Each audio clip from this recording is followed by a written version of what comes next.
Business విషయానికొస్తే హ్మ్. బానే ఉంటది. బిజినెస్ నడుస్తుంటది. హ్మ్. బట్ ఒక సర్టెన్ పాయింట్ వచ్చాక గ్రోత్ ఆగిపోతది. ఇంక అక్కడి నుంచి కదలదు. హ్మ్. సో, ఇట్లాంటి సిట్యుయేషన్‌కి ఏంటి కారణం అనుకోవాలి? బిజినెస్‌కి 3 అంటే ఇంపార్టెంట్ ఫ్యాక్టర్స్. క్లయింట్స్ కావాలి. వచ్చిన క్లయింట్స్ కరెక్ట్ టైంకి పే చేయాలి. అవును. ఆ పేమెంట్ మనకి ఆహ్, అకౌంట్స్ బుక్‌లో కనబడాలి. అంటే యెస్. సేవింగ్స్ ఉండాలి. రైట్? ఈ మూడే ఇంపార్టెంట్. రైట్? క్లయింట్స్ రావాలి అంటే డైరెక్షన్ ఏంటి? నార్త్. నార్త్‌లో మనకి ఏ రకమైన వాస్తు దోషం ఉండకూడదు. హ్మ్. అండ్ అప్పుడు అంటే కంటిన్యూయస్ క్లయింట్ ఫ్లో ఉంటుంది. ఓకే. నార్త్‌లో వాస్తు దోషం టాయిలెట్ ఉండొచ్చు.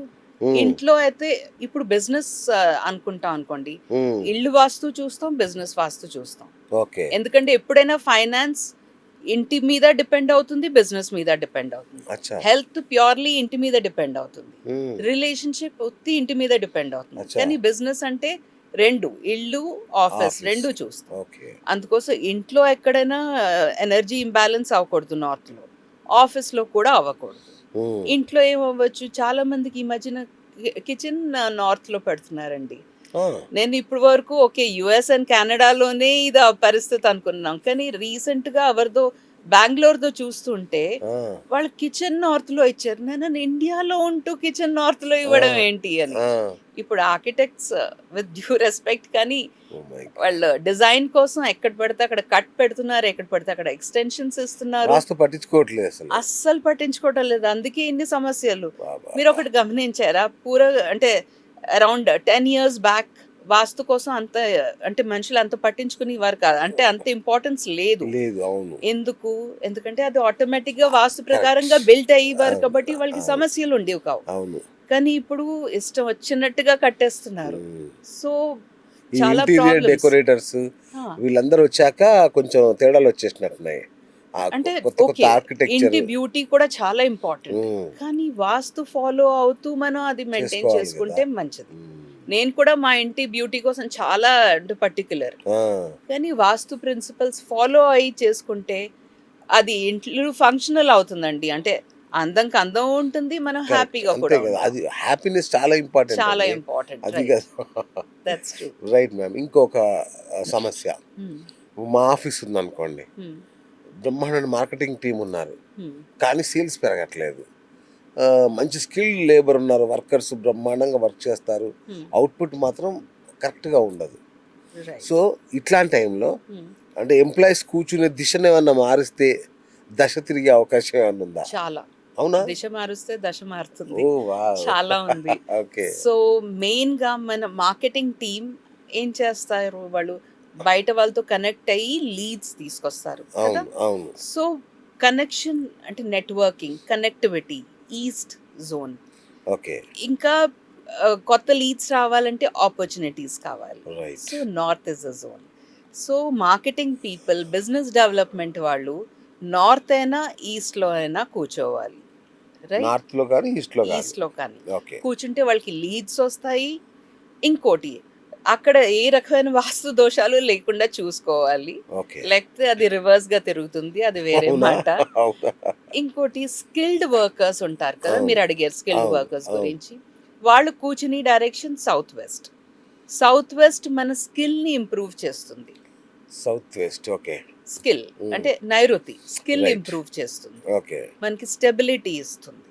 అది చాలా ఇంపార్టెంట్. ఓకే. అందుకోసం సపోజ్ ఒక ఆర్టిస్ట్ సౌత్ వెస్ట్‌లో కూర్చొని ఆర్ట్ ప్రాక్టీస్ చేసుకుంటే వాళ్ళు అంటే అతని స్కిల్ ఇంకా ఇంప్రూవ్ అవుతుంది. సో, సౌత్ వెస్ట్ చాలా ఇంపార్టెంట్. ఆ డైరెక్షన్‌లో మీ స్కిల్డ్ వర్కర్స్‌ని ఆ డైరెక్షన్‌లో కూర్చోబెడితే వాళ్ళ స్కిల్ ఇంప్రూవ్ అవుతుంది. ఓకే. కానీ మనం ఒకటి చూసుకోవాలి. ఇంకే ఇంబాలెన్సెస్ లేదా. ఓకే. లేకపోతే వాళ్ళు స్కిల్ ఇంప్రూవ్ చేసి వాళ్ళు జంప్ జంప్. అవును. అయిపోవచ్చు అవును. ఇంకెక్కడైనా ఇంకో అవును. అవును. ఆర్గనైజేషన్‌కి. కరెక్ట్. సో, కరెక్ట్ అండి. అవును. అన్ని రకాలుగా బ్యాలెన్స్ చేసుకున్నాక హ్మ్.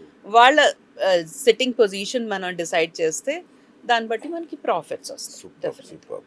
ఇంకొకటి మ్యామ్ లగ్జరీ ఇల్లుంటుంది మనకి. ఇంద్రభవనం లాంటి ఇల్లుంటుంది. హ్మ్.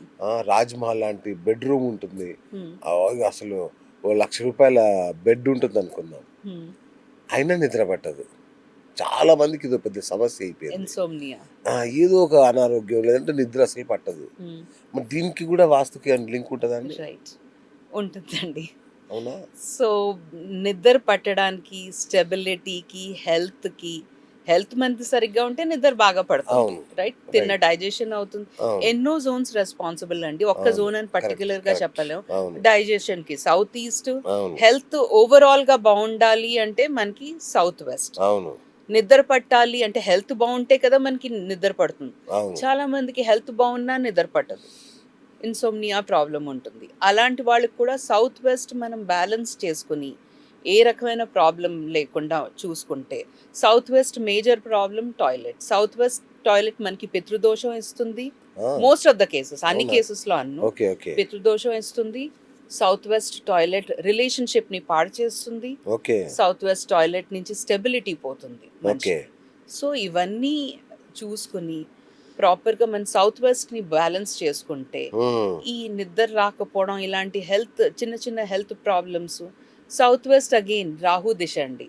మన ఓకే. రాహు సరిగ్గా ఉంటే అన్నీ బావుంటాయి. ఆటోమేటిక్‌గా ప్లేస్‌లో పడుతుందది. ఓకే. ఓకే. సో, అది సౌత్ వెస్ట్ చూసుకుంటే right. Things will improve. Right. ఇక భార్యాభర్తలు. హ్మ్. ఆఫ్‌కోర్స్ భార్యాభర్తలు అన్నాక గ్యారంటీ కొట్టుకుంటారు. హ్మ్. కానీ చిన్న చిన్న విషయాలకి, చిన్న చిన్న వాటికి పెద్ద పెద్ద గొడవలయిపోతుంటాయి గదా మేడం. హ్మ్. దీనికి కిచెన్‌కి గాని, దీనికి బెడ్‌రూమ్‌కి గాని ఏమైనా సంబంధం ఉంటుందా? గొడవలకి, కిచెన్‌కి వాటికి సంబంధం మోస్ట్‌లీ ఉండదు. రైట్. కానీ గొడవలకి మెయిన్ జోన్ అదే సౌత్ వెస్ట్ అండి. అది హ్మ్. రిలేషన్‌షిప్ జోన్ అంటాం. ఓకే. సౌత్ వెస్ట్‌లో ఇంబాలన్స్ ఉంటే, లేకపోతే వాస్తు దోషాలుంటే, మనకి చిన్న చిన్న గొడవలు చాలా ఫ్రీక్వెంట్‌గా అవుతూ ఉంటుంది. దాని నుంచి మనస్పర్ధలొస్తాయి. ఎగ్జాక్ట్‌లీ. మళ్ళీ మనస్పర్ధలకి attach zone north east. Okay. North east మనకి వాస్తు దోషం లేకుండా బ్యాలెన్స్డ్‌గా ఉంటే, మన మైండ్ బ్యాలెన్స్‌గా ఉంటుంది. మనం ఒక ప్రాపర్ డెసిషన్ గొడవలైనా అది ఎవరి తప్పు అని అర్థం చేసుకొని బ్యాలెన్స్డ్ వేగా బిహేవ్ చేయడానికి ఛాన్సెస్ ఉంటాయి. ఓకే. ఓకే. కానీ నార్త్ ఈస్ట్ కూడా మనకి బ్యాలెన్స్ లేకపోతే గొడవలు ఈగో ఇష్యూస్ వస్తాయి. ఓహ్! ఓహ్ మై అలా గాడ్! లేకుండా అంటే ఒక్క జోన్ కాదండి. అదేలెండి. మల్టిపుల్ జోన్స్ ఉంటుంది. కానీ రిలేషన్‌షిప్‌ది మెయిన్ జోన్ సౌత్ వెస్ట్. అచ్చా! సౌత్ వెస్ట్ బ్యాలెన్స్ చేసుకొని తక్కిన జోన్స్ ఇప్పుడు ఏదైనా కేస్ అంటే ఏ వాస్తు కేస్ వచ్చినా ఒక్క ప్రాబ్లమ్‌తో మేము అంటే డిసైడ్ అవ్వం. హ్మ్. వాళ్ళది మల్టిపుల్ మాటలు వాళ్ళతో మాట్లాడతాం యాక్చువల్లీ. హ్మ్. గొడవలు ఉందన్నారు. గొడవలు ఎందువల్ల వస్తుంది? ఈగో వల్ల వస్తుందా? లేకపోతే ప్రాపర్ డెసిషన్ తీసుకోకపోవడం వల్ల వస్తుందా? లేకపోతే అంటే దేని వల్ల వస్తుంది? First okay. అలాంటి కొన్ని క్వెషన్స్ చేసి వాళ్ళ హ్మ్. మనస్థితి అర్థం చేసుకొని, దాన్ని బట్టి ఏ డైరెక్షన్స్‌లో వాస్తు లోపాలున్నాయో చూసుకొని, అన్నిటిని హోలిస్టిక్ అప్రోచ్ తోటి వాటికి హీల్ చేయాలండి. ఓకే. సూపర్బ్!